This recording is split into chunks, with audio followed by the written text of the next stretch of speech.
el berrinche que hizo ayer el presidente es un llorón, un berrinchudo, un niño caprichoso, una persona que al no tener límites en su entorno, los límites que se le ponen alrededor le resultan altamente molestos. El presidente sí se enoja mucho cuando le mandan una instrucción de un organismo autónomo para que haga cosas, por ejemplo, que le responda al primo de un amigo en qué trabaja la tal Vilchis, que tiene que publicar la resolución del Tribunal Electoral por haber incumplido la ley.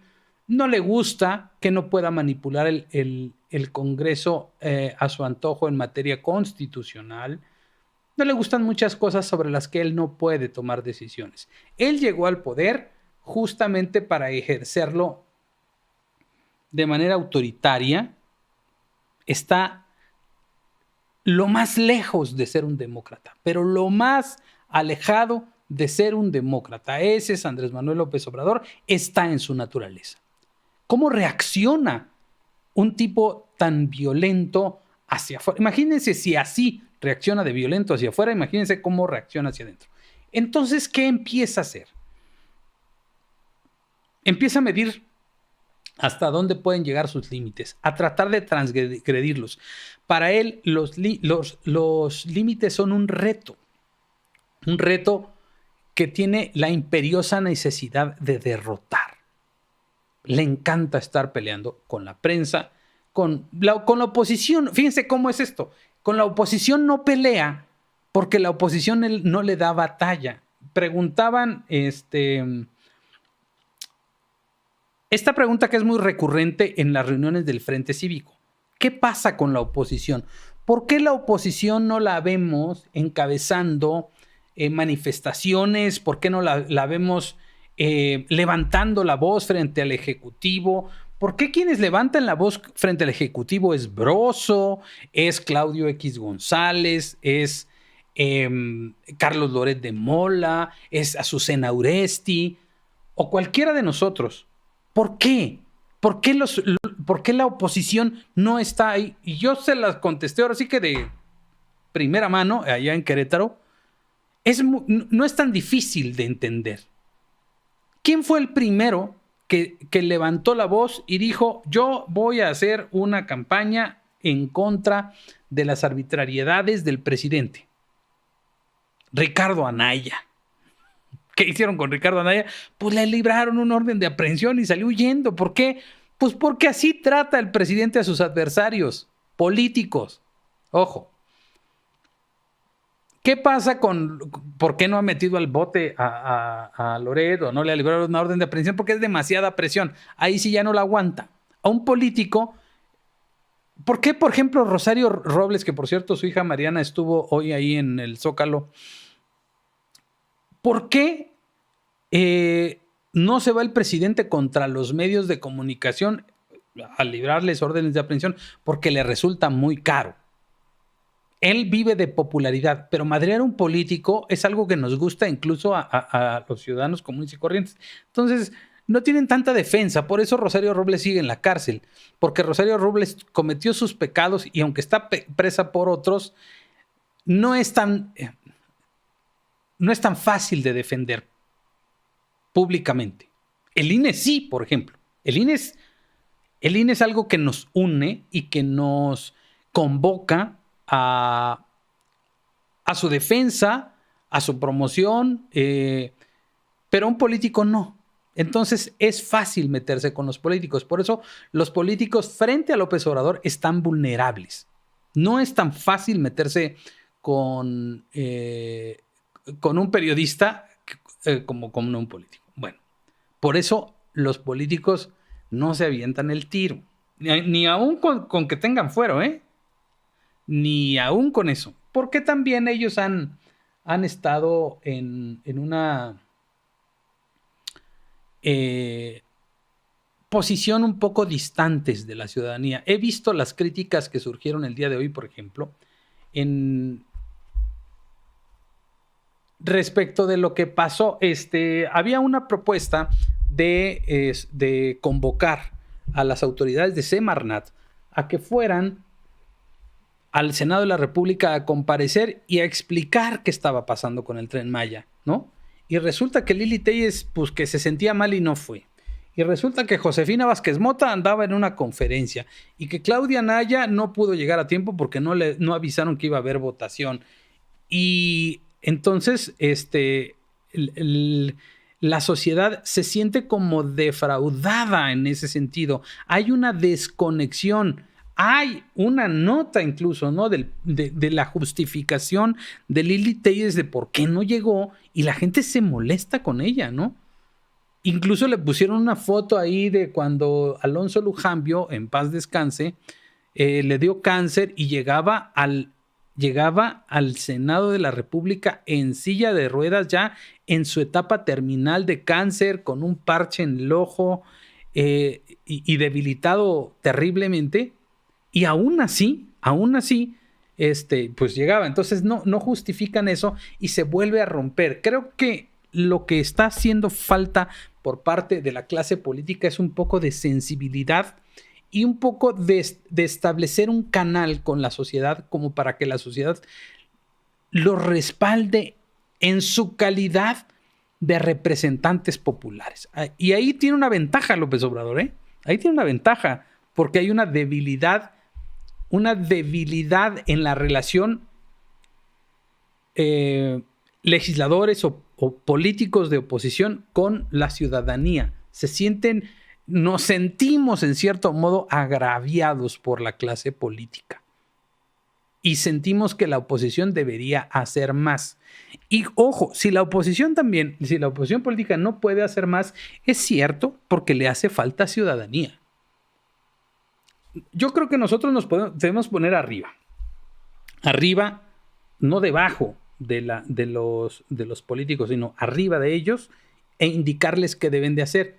Y el respaldo que les tenemos que dar tiene que ser en función de cómo ellos procuren la relación y la fortaleza con su ciudadanía, con sus representados, hayas votado o no por ellos. Punto. Así de sencillo. Bueno, esa es una. La otra, López Obrador va a estar chingue y jode.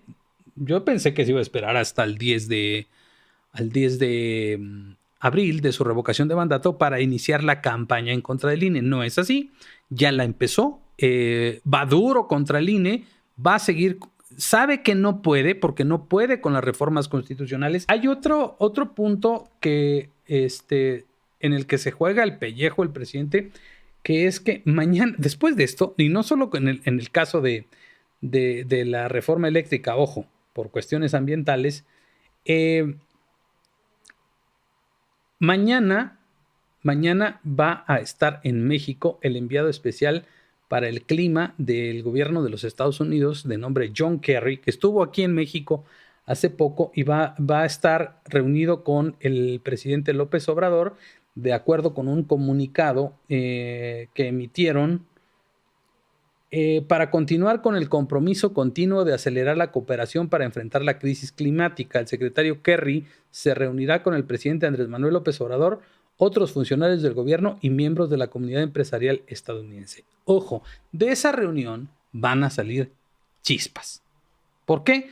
Porque implica que el gobierno de los Estados Unidos está viendo que una de las cosas que pueden pasar es que hagan tronar las inversiones estadounidenses en México.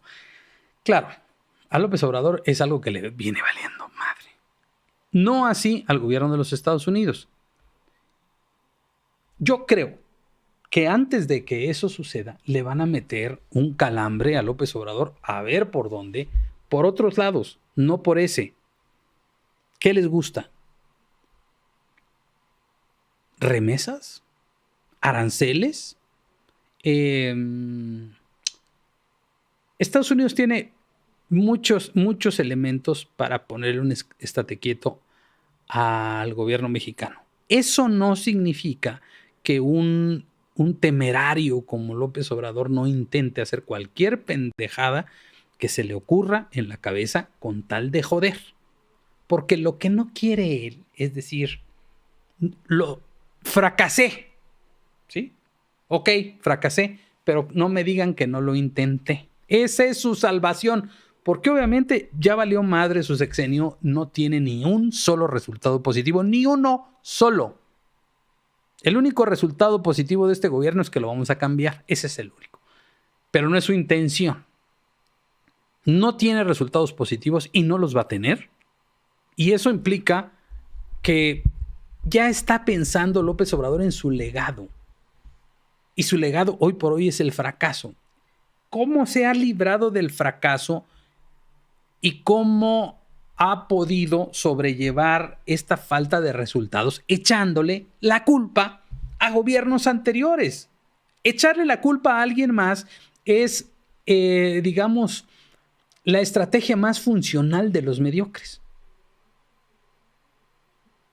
Se me chingó la rodilla. Yo iba a ser el mejor presidente del mundo, pero me chingó la rodilla. Es que por culpa de Genaro García Luna, es que por culpa de Calderón, que inició la guerra contra el narco, no pudimos acabar con la violencia.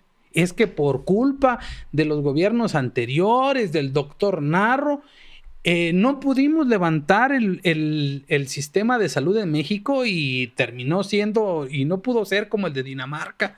Y la economía, pues por culpa de la pandemia y siempre va a haber alguien. Entonces ahora que ya no puede construir una narrativa de éxito, va a tener que empezar a construir una narrativa de justificaciones de culpa de quién fue que no pudiera lograr lo que quiso.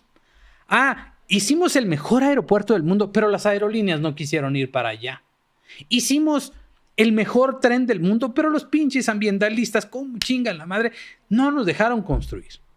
Oigan, hicimos la mejor refinería del mundo, pero no nos quisieron vender petróleo para refinar, o se nos acabó el petróleo. Siempre va a ser culpa de alguien, no de él, siempre. Esa narrativa es la que está empezando a construir, y para construir esa narrativa necesita decir que de mi mano no quedó.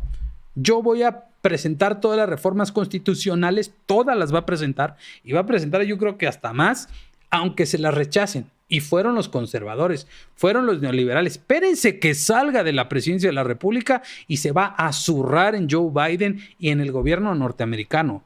Todo va a ser culpa de ellos, de los yanquis, porque como ya no va a estar en el poder, ahí va a estar chingue y jode, y va a alimentar, ahora sí, ahora que ya no es presidente, va a estar alimentando este discurso anti-yanqui de que ellos fueron los culpables de que nosotros no pudiéramos. Y va a empezar a decir una serie de pendejadas que son las mismas que decía cuando no estaba en el gobierno. Hoy no las puede decir porque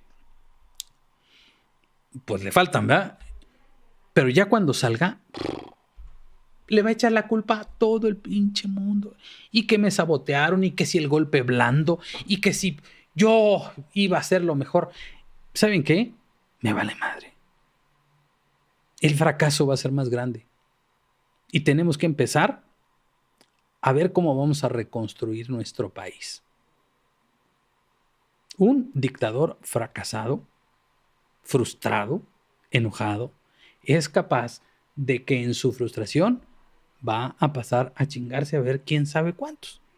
Eso sí lo va a intentar, sin duda alguna lo va a intentar, va a tratar de ver cuánto se lleva al bote, a ver cuánto se chinga, y se va a poner más intenso cuando más amenazado se vea. Ojo, una de las cosas que va a pasar por el asunto de la revocación de mandato, están construyendo ya la narrativa de quién es la culpa de que la gente no haya ido a votar.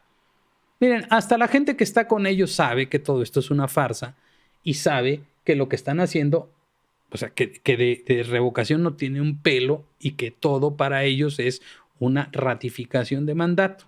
Pero entrando en esa narrativa de su ratificación de mandato, de que siga, de que se quede, es cuántos cabrones van a ir a votar por ti para que te quedes. De los 30 millones que tenías, ¿cuántos te quedaron? Esa es la narrativa que le va a hacer más daño.